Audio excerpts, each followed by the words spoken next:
twongeye kubasuhuza tubifuriza ikaze mu kiganiro cyacu cy'uyu munsi.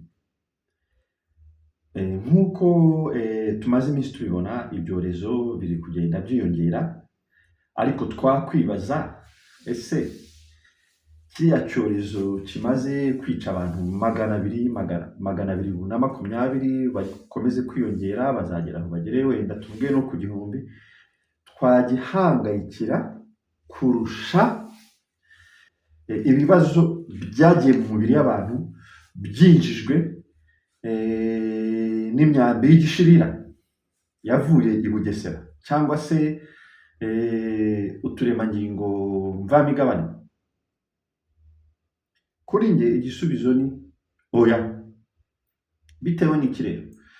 Bitewe n'uko abantu magana abiri, tubaze abantu bamaze gupfa ku isi hose bishwe n'uturemangingo mvamigabane bateye mu bantu, ngira ngo barenze ubu kuko mu myaka 3 ishize bari miliyoni 31. Ubu ntawe ukibara, ariko byanze bikunze bamaze kurenga miliyoni 400. Cyane cyane ko mu bihugu byacu batabara, ni ukuvuga ngo ho batabara n'abantu bapfa cyane. Ntabwo babara ngo bavuge ngo havutse bangahe, mu mpinja zavutse hapfuye zingahe.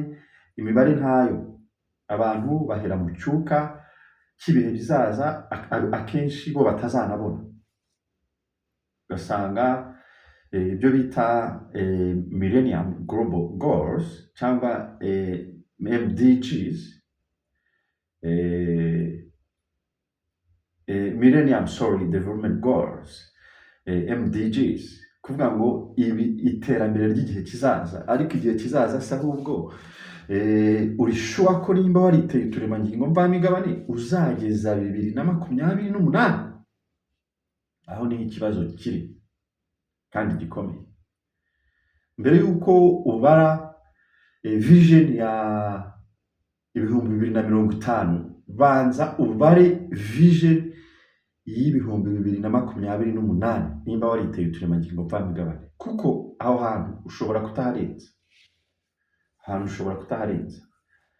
Abantu rero ntibahangayikire cyane ibyorezo n'iki, bitavanaho ingamba zo kubyirinda. Ingamba zo kubyirinda zo zigomba kubaho. Uyu munsi nabazaniye ikintu cyafashije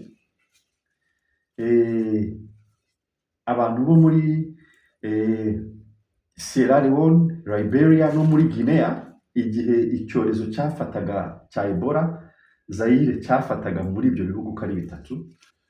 Aya ni amababi y'ipapayi. Ubundi kiriya cyorezo ni ukuvuga ngo gitangira kuzana ibimenyetso kikumazemo iminsi ndetse iri hejuru y'10. Ni ukuvuga ngo muri iyo minsi ya mbere ntucyumva, ariko muri iyo minsi ya mbere rero niho gishobora kuva mu mubiri. Iyo batangiye kumva ibimenyetso biriruka cyane, ku buryo ibimenyetso bya mbere kuvuga ngo umunsi wa mbere ushobora kumva mu ngingo, kubabara mu ngingo, kumva ibicurane, kumva umuriro. Icyo gihe biragoye kuvurwa. Wageze mu gihe cy'ibimenyetso biragoye kuvurwa, kubera ko bihita bikurikiranaho no kubabara mu nda, bigahita bikurikiranaho nizo twita macrophage zirinda ubudahangarwa bw'umubiri w'umuntu, zihita zitangira gukubitwa, icyorezo kikazikubita.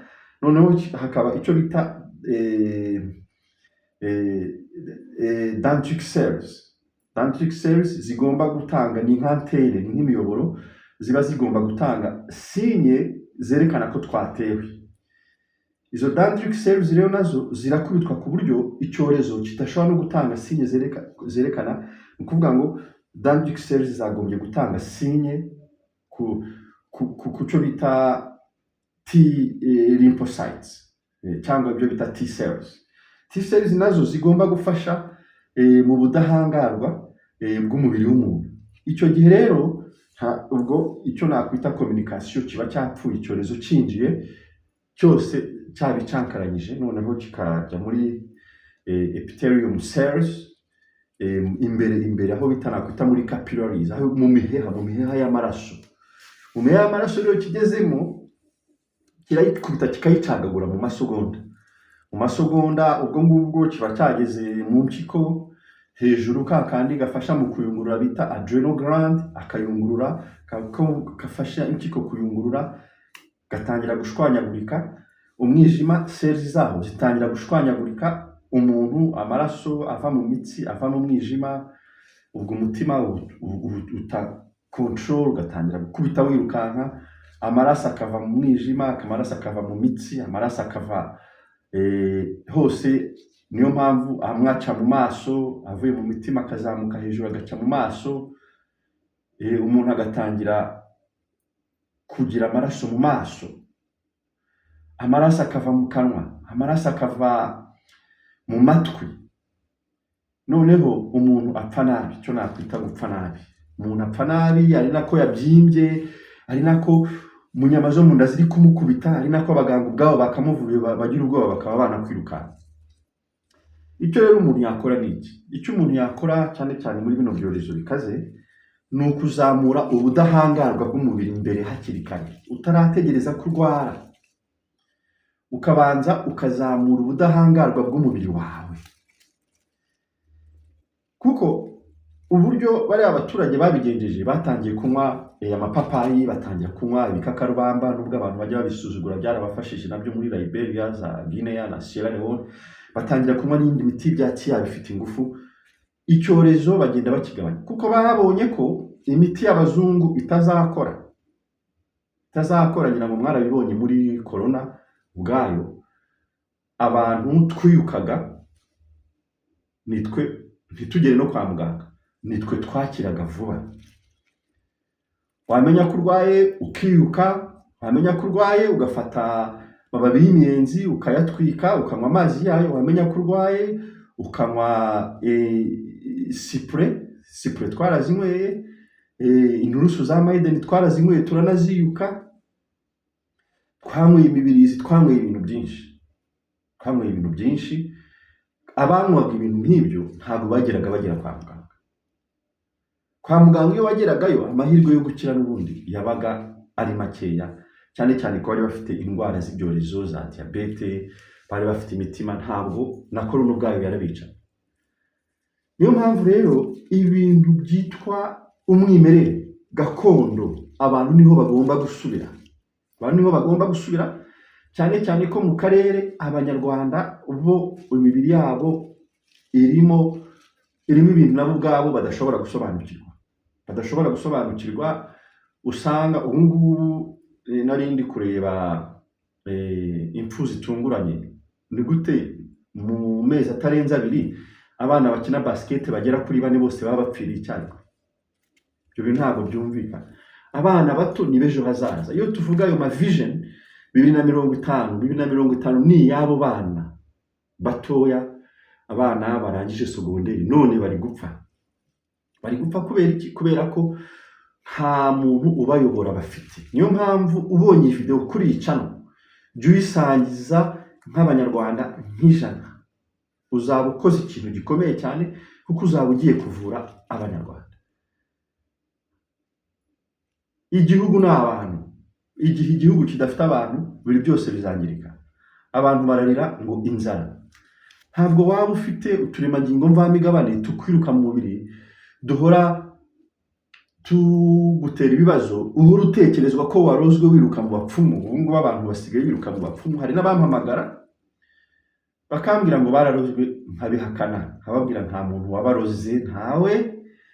Ikintu cya mbere ndamubaza, witeye imyambi y'igishirira? Ati yego. Nakumva yariteye umwambi umwe, imyambi 2, imyambi 3 se, ubwo mitamenya ko ntawamuroze. Aramutse arwaye atarayiteye, icyo gihe wenda amarozi nshobora kuyatekereza. Ariko abantu bariruka mu bapfumu, bariruka mu barozi. Umupfumu cyangwa uvura amarozi, urumva azakubwira ko batakuroze? ntabwo ashobora kukubwira ko batakuroze, arashaka amafaranga, arahita akubwira ati ahubwo baguhaye ubutaraza. Nuko rero abantu bari kugenda bakavangavanga ibintu, umupfumu akavura atazi ibintu avura, mu gihe ikibazo gihari gikomeye ari ziriya nagiye mvuga. Perichlorate, ziriya paratate ziri kuri rigorite, biriya bibuye byo muri marisi bakrashinze bagavanga n'iriya miti. Rega akantu kaza ari akantu gato ariko kakaba karangiza umuntu. None se mwibwira ko iyi Ebola bari kuvuga, uribwira ko inganite Ebola ubwayo inganite? Ugiye muri salo ukogosha umusatsi wawe, ukogosha umusatsi wawe, ni ukuvuga ngo ukamaraho bimwe twita bald head, ukamaraho hagasigaraho ubusa. Umaze hagasigaraho ubusa, nyuma y'iminsi 3 ka gasatsi kaje kagarutse gakuze.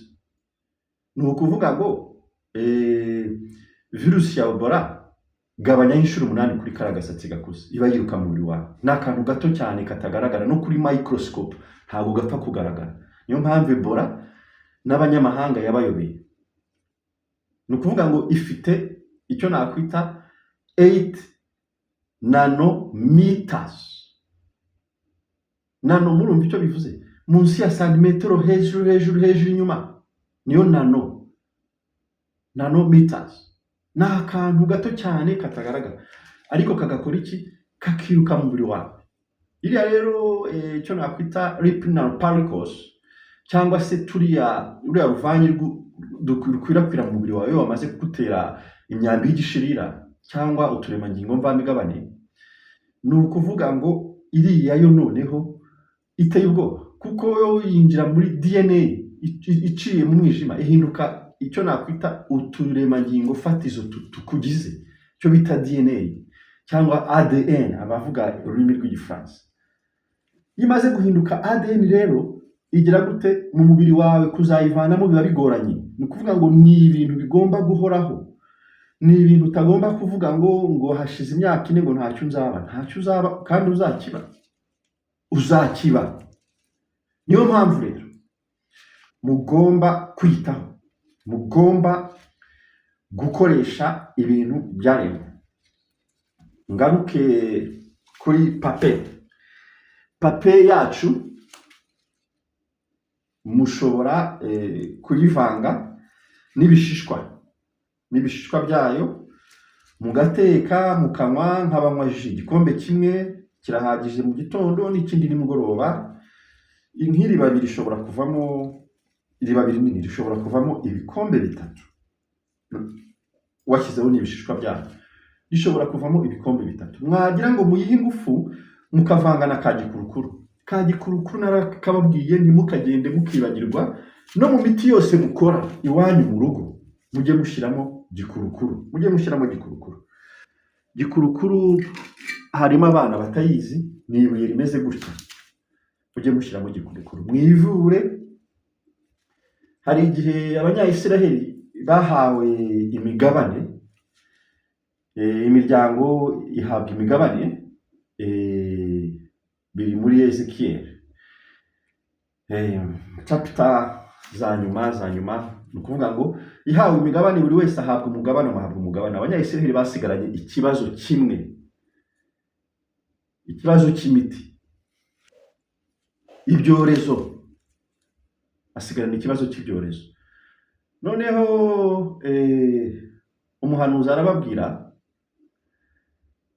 ati, ni ukuvuga ngo imbuto zizaba ibyo kurya byanyu, hanyuma amababi ab'imiti yanyu. Ni ukuvuga ngo hano Uganda hari abantu bajyaga bambwira bakavuga ngo hariya mu gihugu cya Uganda, hari igihe negeze kujyayo mu myaka yashize, negeze kujya hariya mu gihugu cya Uganda. noneho abantu bakajya bavuga ngo kera imiti ya sida itaraza banywaga amababi y'ipapayi avanze, ubwo banywaga ay'igifenesi ntimukayasuzugure, bakanywa aya marakuja bakavanga n'ay'indimu bakavanga. Icyo gihe hari ikintu ibintu by'umwimerere. Mujye nimushaka amababi y'indimu ntimukajye mujya mu mijyi no muziteye mu majaride, mujye muzenguruka mujye za Kamonyi mushaka ahantu hari indimu hejuru ku musozi, amababi y'umwimerere niyo mvuga, bakayavangavanga bakanywa, kandi abo banyweye amababi baracyariho. Ni ukuntu n'abo bantu babimbwiraga kera nkijya mu bihugu by'abaturanyi za Uganda. Icyo gihe rero babagaho. Iyi pape rero iyi papayi rero ikaba ifitemo ikirungo bita papain, niyo mpamvu bayise papayi kuko ifitemo ibyo bita papain. Pape rero akaba ariyo ifite indindamubiri, izo bita antioxidant, zifasha umubiri gusohora indwara mu mubiri w'umuntu no kurinda umubiri ubwawo, no kugira ngo utunyangingo cyangwa izo bita cells zibashe gukora umurimo wazo zagenewe. Pape ikaba ikora n'ibindi bintu, ikaba ifasha abantu barwaye amakanseri bakunda kuyinywa cyane, abantu barwaye sida bakunda kuyinywa cyane, bafite indwara za sida, abantu barwaye indwara zimwe bita constipation bakunda kurya ipapayi ubishoboye yanywa n'amababi ya pape, ubundi constipation ivurwa n'ipapayi, kurya ipapayi cyane. Noneho pape rero ishobora kuvura indwara za ulcers, indwara zo mu gifu irazivura. Pape ikaba yarafashe rikodi nayo nka ya Ebola, anti-Ebola, ariko mu gihe Ebola itaragufata ngo uzane ibimenyetso. Pape ikaba papayi, pape irimo ikaba ishobora iri anti-dengue. Dengue nayo ni indwara y'umuriro, indwara nyinshi z'umuriro rero. Ni ukuvuga ngo ipape ishobora no ikozwe ubushakashatsi neza ishobora no kuvura malaria, indwara nyinshi z'umuriro. Igihe wumvishe umuriro mu mubiri wawe jya utekereza pape, jya utekereza izi ngizi, jya utekereza izi ngizi.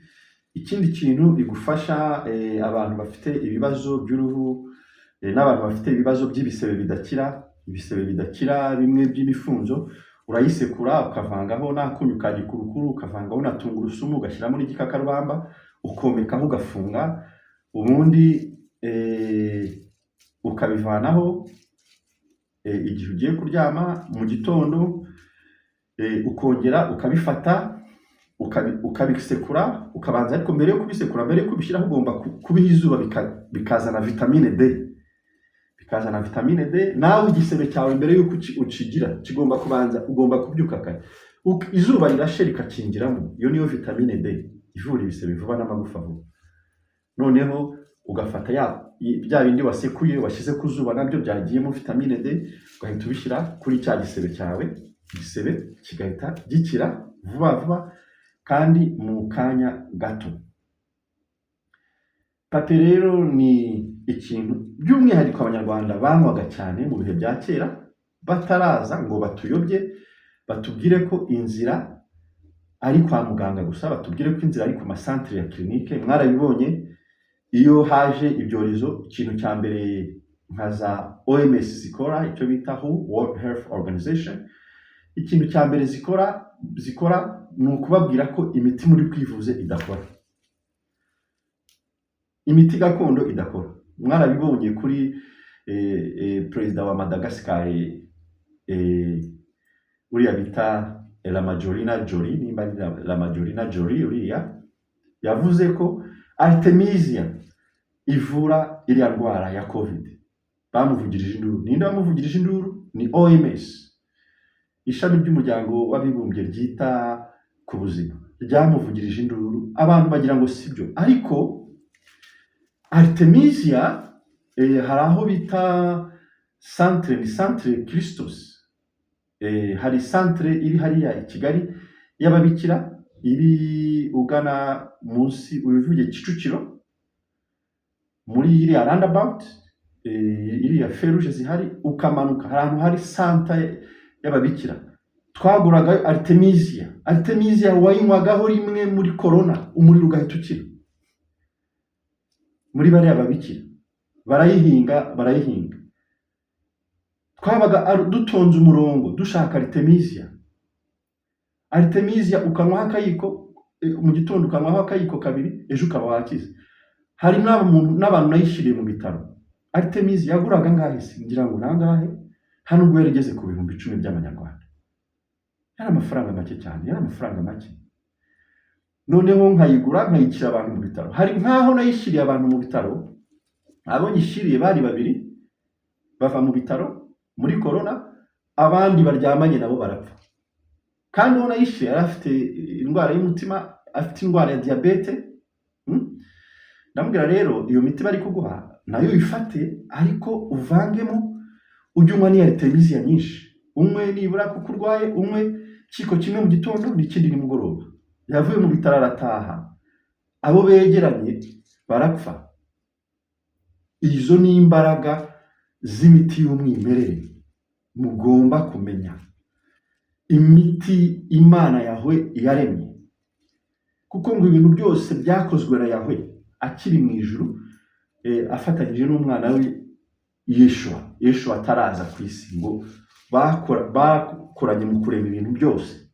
Ibintu byose rero birimo izo ngufu, izo mbaraga zigomba kugusubiza ubuzima.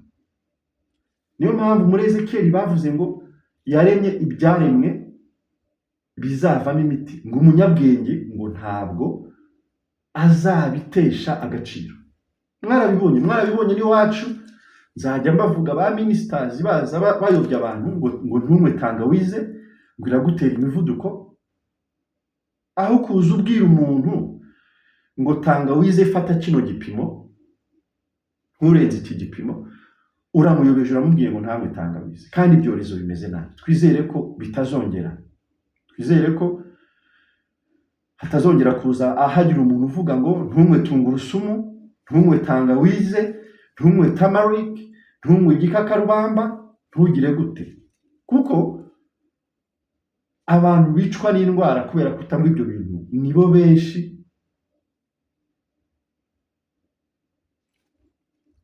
kurusha ababikoresha. Abaturage ntabwo bageze bajya kwivuza corona bagira ngo barozwe, cyangwa bakagira ngo ni ibicurane bisanzwe bagahita bajya kwahira. Abaturage bo mu Rwanda ndibaza ko nuba benshi barangije kwiyahirira, imyambi y'igishira bayimazemo. Ariko ikibazo dufite n'abana bo mu mijyi, abantu batuye mu mijyi, abana bato bakuze mu miryango yabo, bahabwa buri kimwe, bazi ko kurwara ari kwa muganga gusa. Abo nibo bari kubura ubuzima kurusha n'abantu bo mu byaro, kurusha n'abaturage. Umuturage aba afite amahirwe menshi, kuko umuturage nta mafaranga agira yo kujya kuryama mu bitaro bya Faisal, muri za Legacy n'ahandi mu bitaro bihenze. Nta mafaranga aba afite. Amahitamo rero ni ukujya kwahira ibyatsi, cyangwa agashaka ubizi ubimwahiriye. Kandi ibyatsi birabavura pe, birabavura cyane. Abaturage ubu banyweye ibyatsi, ubu imyambi y'igishirira yabashizemo, mu gihe abita ko bize abasirimu aribo bari gupfa cyane. Abana bo bitwa ko ari abasirimu bari gupfa cyane kurusha n'abana nakwita ko ari abarubanda ruciriritse. Rero ndavuga n'abandi, of course impamvu nibanze ku Banyarwanda nuko aribo biteje imyambi y'igishirira myinshi, nibo biteje uturemangingo mvabigabane cyane kurusha abavandimwe bacu b'Abarundi, kurusha abavandimwe bacu b'Abanyamurenge, kurusha abavandimwe bacu b'Abaha, kurusha abavandimwe bacu bandi bagenda bavuga ururimi barwumva. Tanzania burya naho ntabwo biteje imyambi y'igishirira cyane. Rero aba bavandimwe bacu bose bahandi bo mu bihugu bigiye bitandukanye, ndavuga bari muri diaspora, nabo barabyiteje. Namwe mujye mukomeza mukurikirane bino biganiro, mukore subscribe, mukore sabone, mukore like, mukore share, hanyuma ubuzima bwiza bukomere, kandi mujye mukundana. ntihazagira umuntu uza ngo akubwire okay ngo umunyamurenge ngo umurundi ngo umuhanga ngo iki, nuva kuri abo umaze kubanga bazakubwira n'ubundi wanga. Anguyu. Mujye mwibuka amategeko y'Imana Yahwe, mujye mwibuka yaravuze ngo uzakunde Imana yawe. Imana Yahwe ibona ari ngombwa ko tuzakunda ubutegetsi bw'isi n'ababurimo, yari kuvuga ngo uzakunde isi n'abayobozi bayo. Ntabwo ariko yavuze, yaravuze ngo itegeko rya mbere uzakunde Yahwe n'umutima wawe wose n'ubwenge bwawe bwose. Itegeko rya kabiri uzakunde mugenzi wawe nk'uko wikunda. Mugenzi wawe ni ndero, mugenzi wawe nabo Barundi, nabo Banyamurenge, nabo Baha, n'uwo muturanyi wawe nimba uri Umunyarwanda, ukareka kugambanira mugenzi wawe, ukareka kwanga mugenzi wawe. Urwo ni rwo rukundo rwabuze, nirwo rukundo rwabuze, kandi nirwo rukundo abantu bagomba kwishyiramo, kwibikamo mu mitima kugira ngo rugaruke. Umunyarwanda wa kera yari urukundo, Umunyarwanda w'ubu si bose ariko nibura 50% ni urwango, barangwa n'urwango. Rero icyo bita amapingu y'ubwonko bagomba kwivanamo kugira ngo babashe kugira ngo bagere aho bagera. Kandi mujye musoma igitabo cya Bible, kuko mujye mwibuka Yoshua itegeko yahawe muri Yoshua 1:8 yarabwiwe ngo iki gitabo ngo nikizave ku munwa wawe, ngo uzagisome buri munsi mu gitondo na buri joro. Ni ukuvuga ngo amategeko y'Imana ari mu gitabo niyo azabayobora, ntabwo ari amadini azabayobora, kuko amadini menshi ni Babiloni. Amategeko y'Imana kuyasoma ukareba ugatekereza uti se aya mategeko banzaniye yo kumbwira ngo simwe tangawize ari mu bwenge bw'Imana. Amategeko banzaniye yo kumbwira ngo simwe tungurusumu ibyorezo byateye ari mu bwenge bw'Imana. Amategeko banzaniye yo kumbwira ngo simwe amababi y'ipapayi ari mu bwenge bwa Yahwe. Cyo kintu mugomba gutekereza, mugomba kwiga kwitekerereza, mukivanamo ubucakara bwo mu bwonko. Ubucakara bwo mu bwonko kandi babwira aho kubabwira ngo kunda mugenzi wawe nk'uko wikunda, bubabwira ngo anguyu. Cyo nicyo kintu mugomba kwivanamo. Murakoze, mwari kumwe na Master Kata, mugire ibihe byiza.